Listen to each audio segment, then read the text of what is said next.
Lately, the border between Israel and Lebanon has seen some of its most intense clashes in years. Israeli forces are striking targets in southern Lebanon and, at times, deeper into the country, like the Bikaye Valley. Meanwhile, Hezbollah, though its power has been degraded, still poses a major threat. The world is watching nervously, afraid that this could ignite a disastrous new conflict in the Middle East. But this fight isn't new. Its roots run decades deep. To really get a handle on whether Lebanon is on the verge of another war, we have to look back at the bitter history that led us here. A history of invasion, occupation, and a brutal war that changed the region forever. This isn't just about rockets and airstrikes, it's a tangled web of politics, identity, and survival that has left an entire nation on a knife's edge. To figure out how we got here, you need to know that the modern story of the Lebanon-Israel conflict doesn't start with Hezbollah. It begins with the fragile, multi-faith state of Lebanon and the arrival of another armed group, the Palestine Liberation Organization, or PLO. After getting kicked out of Jordan in 1970, the PLO set up a powerful base in southern Lebanon, using it to launch attacks on northern Israel. For years, Israel hit back with its own strikes, creating a festering wound on its northern border. This tension was a key spark for the Lebanese Civil War, a devastating conflict that raged from 1975 to 1990. The war was a dizzying, brutal mess, pitting a complex alliance of Christian militias against the PLO and its Lebanese allies, with loyalties constantly shifting and foreign powers getting involved. Syria intervened, then Israel, and the country was torn apart along sectarian lines. In 1982, Israel invaded Lebanon in what it called Operation Peace for Galilee, with the stated goal of crushing the PLO. It succeeded in forcing the PLO out of Beirut, but the invasion had an unintended and much more significant consequence. The Israeli occupation of southern Lebanon, which lasted for nearly 2 decades, created a power vacuum and a deep sense of grievance. It was in this environment that Hezbollah, the Party of God, was born. Founded in the early 1980s with direct support from Iran's Islamic Revolutionary Guard Corps, Hezbollah had a clear and powerful mission: resist the Israeli occupation. It was a Shiite movement, representing a community that had long been marginalized in Lebanon. The group provided social services, built hospitals and schools, and, most importantly, it fought. Unlike other militias that were often seen as self-serving, Hezbollah built an image as a disciplined, incorruptible resistance force fighting to liberate Lebanese land. Throughout the 80s and 90s, Hezbollah waged a relentless and effective guerrilla war against Israeli forces in the south. It was a slow grind of roadside bombs, ambushes, and rocket attacks that took a steady toll on the Israeli military and public. By 2000, facing mounting casualties and public pressure, Israel unilaterally withdrew its forces from southern Lebanon. For Hezbollah and its supporters, this was a monumental victory. They had done what no Arab army had managed to do: force Israel to retreat through military pressure. This cemented Hezbollah's reputation as a legitimate and powerful resistance force, not just in Lebanon, but across the Arab world. The 2000 withdrawal, however, didn't bring lasting peace. Hezbollah refused to disarm, arguing its weapons were still needed to deter Israel and to liberate the disputed Shebaa Farms area. It continued to expand its military arsenal, transforming from a guerrilla group into something far more formidable: a hybrid army with tens of thousands of rockets, advanced anti-tank weapons, and thousands of trained fighters.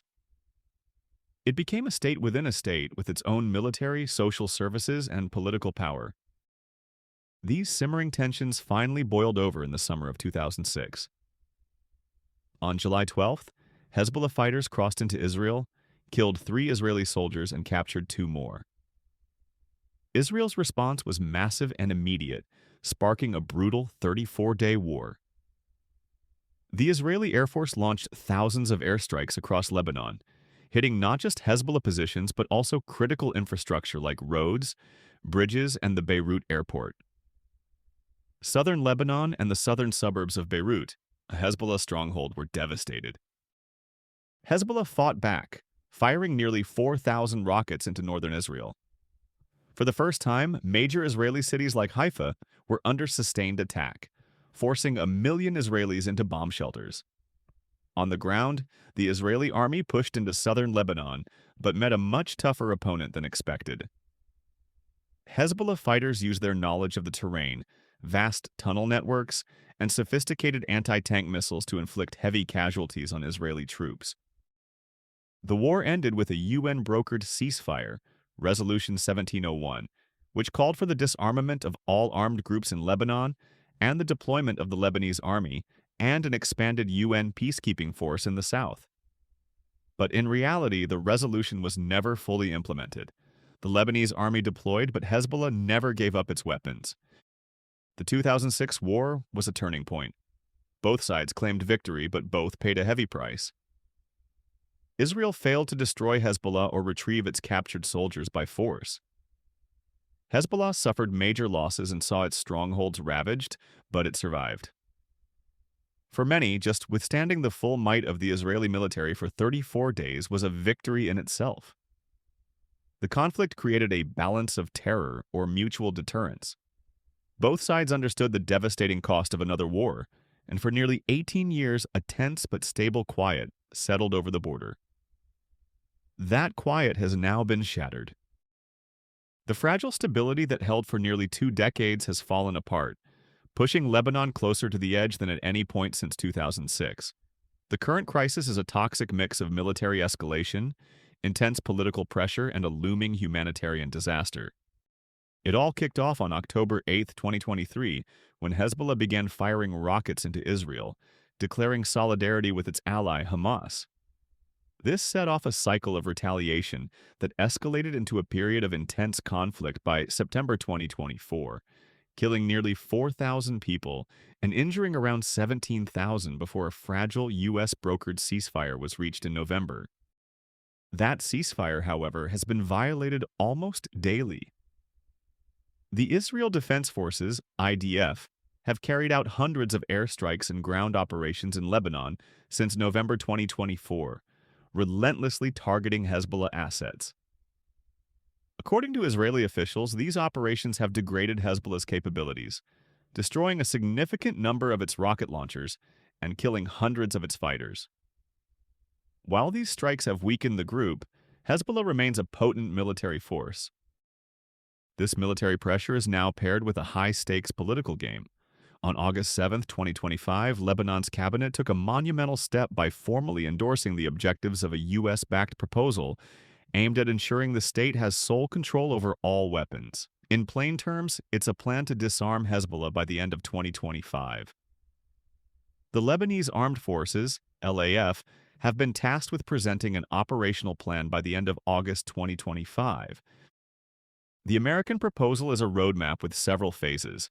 It reportedly starts with the Lebanese government committing to Hezbollah's full disarmament in exchange for a halt to Israeli military operations. Subsequent phases are said to involve the Lebanese army taking control of weapons, a phased Israeli withdrawal from the territory it still occupies in the south, and resolving prisoner issues. This move is an unprecedented challenge to Hezbollah's power, a cornerstone of Lebanese politics for decades. The backlash was instant and furious. Hezbollah and its political allies rejected the plan, calling it a grave sin and a gift to Israel dictated by the U.S. 4 Shiite ministers, walked out of the cabinet meeting in protest, revealing a deep political and sectarian crack in the government. Hezbollah's leadership declared they will treat the decision as if it does not exist, arguing that disarmament can't be forced on them while Israeli strikes continue. They insist their arsenal is for resistance and defense, a matter for national consensus, not a government decree under foreign pressure. This has created an impossible dilemma. The U.S. has essentially delivered an ultimatum: disarm Hezbollah, or Washington will stop trying to restrain Israel. The plan includes promises of significant funding to rearm the Lebanese army, but serious doubts remain about whether the LAF has the ability or the political will to confront Hezbollah. Any attempt to forcibly disarm the group could easily spark a violent backlash and plunge the country into civil strife. This political standoff risks grinding the government to a halt. The divide could create a power vacuum, opening the door to localized security tensions and sectarian conflict. The very fabric of Lebanon's delicate power-sharing system is being stretched to its breaking point. Meanwhile, the human cost keeps rising. The fighting has already caused immense suffering. Large areas of southern Lebanon are filled with displaced families who can't return home because of the danger and destruction. Even during the supposed ceasefire, Israeli military operations have led to civilian casualties. On August 7th, Israeli strikes in eastern Lebanon killed at least 6 people. The next day, another Israeli drone strike killed a local journalist who Hezbollah claimed as a member. For years, Hezbollah has provided a vital social safety net for many in Lebanon's Shiite community, offering healthcare, education, and other services. Dismantling its military wing threatens to disrupt these services, which would only worsen an already dire humanitarian crisis. Lebanon is already reeling from a severe economic collapse, and even before this latest escalation, food insecurity was rising. The country now faces the horrifying prospect of a two-front crisis, a potential war with Israel and a potential internal conflict, both of which would be devastating for a population already on its knees. Lebanon now stands at a perilous crossroads. Its future will likely follow one of 3 dangerous and uncertain paths, and the line between a fragile peace and a catastrophic war is razor-thin. The first and most devastating path is a full-scale war between Israel and Hezbollah. While neither side may want it, the risk of a miscalculation is higher than it's been in years. This war could be triggered if the U.S.-led disarmament plan completely breaks down. If Hezbollah openly defies the government and a major security incident occurs, like a large-scale rocket attack after an Israeli strike, it could light the fuse. Israel has already made it clear it won't hesitate to launch destructive military operations if Beirut fails to disarm the group. A new war would be far more destructive than in 2006. Hezbollah's arsenal, though degraded, is still vast. Israel's military response would be equally, if not more, overwhelming. The result would be catastrophic civilian casualties on both sides, the complete destruction of what's left of Lebanon's infrastructure, and a humanitarian crisis that would dwarf the current one, potentially destabilizing the entire region. The second scenario is a political and internal collapse. This happens if the Lebanese government tries to implement the disarmament plan, but fails because of internal resistance. The deep political fractures we're already seeing, with Hezbollah and its allies walking out of cabinet meetings and rejecting the state's authority, could become an unbridgeable chasm. This could lead to a total breakdown of the government and spill over into localized sectarian violence. In this scenario, Lebanon might not fall into a full-scale civil war like in 1975-1990, but into a long period of instability, political paralysis, and low-level conflict. The Lebanese armed forces, caught between government orders and the risk of clashing with a powerful part of the population, could fragment or simply refuse to act, leaving a power vacuum. This would cripple the nation, deepen the economic and humanitarian crises, and leave Lebanon vulnerable to more outside interference.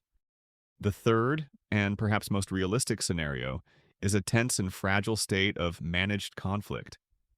In this future, the disarmament plan stalls. The Lebanese government, facing immense internal pressure, can't enforce its decision. Hezbollah, weakened but not defeated, avoids major provocations to prevent a full-scale war but refuses to give up its weapons. Israel continues its campaign of targeted strikes, aiming to further degrade Hezbollah's capabilities without triggering an all-out war. The border would remain a friction zone with periodic flare-ups and casualties, but both sides would operate under an unspoken agreement to keep the violence from boiling over. This avoids the immediate catastrophe of a major war, but condemns Lebanon to a future of permanent instability. The country would remain a geopolitical battleground, its sovereignty compromised, its economy in ruins, and its people living under the constant shadow of violence. The humanitarian crisis would grind on, with no real hope of recovery for the thousands who have been displaced. The story of Lebanon today is a tragedy playing out in real time. A nation with a vibrant culture and resilient people is once again being pushed to the brink by forces both inside and out. The current push for disarmament, while meant to establish the state's authority, might be the very thing that causes the country to unravel. If you want to keep following this complex and evolving story, consider subscribing for more analysis on the geopolitics of the Middle East. Ultimately, Lebanon is trapped. It faces an impossible choice: confront a powerful, deeply entrenched group at home, or face the wrath of a superior military power. The military situation shows a weakened Hezbollah, but a high risk of escalation. The political scene is deeply fractured, with the government's authority openly challenged. And through it all, it's the civilians who pay the ultimate price, in lives lost, homes destroyed, and futures shattered. The question isn't just whether Lebanon could be the next war zone. The more urgent question might be whether, in many ways, it already is.